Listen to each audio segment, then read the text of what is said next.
My name is Allison Pickrell. I'm here to talk to you about my book, Den of Lions. Ever since I was a young girl, I have collected quotes.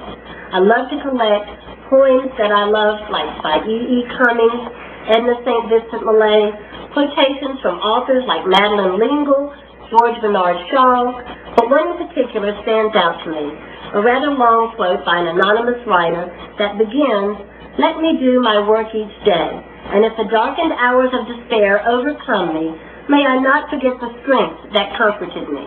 I love this quotation, and I always wanted to make a book based on that quote.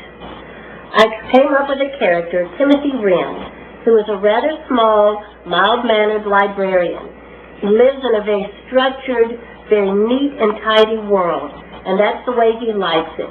He is happy in that world, with the neatness, with everything under control. I knew I needed to have a second character to play off of Timothy Wren, and so I went back to some stories that I read when I was young. I was always a fan of Ray Bradbury. I read all of his stories, all of his novels that I could get my hands on. In one particular story, there was a line that I remembered. It was the kind of carnival where for a quarter you could go out back and watch the man in the pit eat a live chicken. That was my second character. That's the character that I wanted to play against Timothy Wren. So I felt like I needed to write to Mr. Bradbury and tell him that I was going to use one of his characters, ask his permission.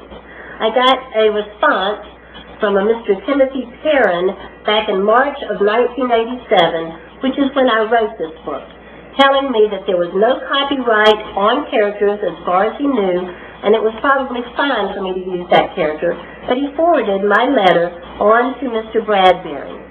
Within a week or two, in April of 1987, I received a personal reply from Ray Bradbury telling me that I have his permission to civilize the man in the pit and hoping that he would get a copy of the book when it is published. That was 1987.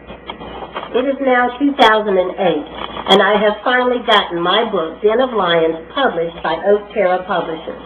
I hope to somehow keep that promise to Mr. Bradbury and get a book into his hands.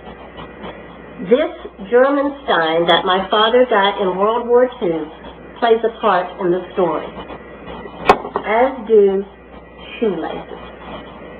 I hope that you will enjoy my book about Timothy Wren, who found himself in an adventure that he never saw coming. Thank you.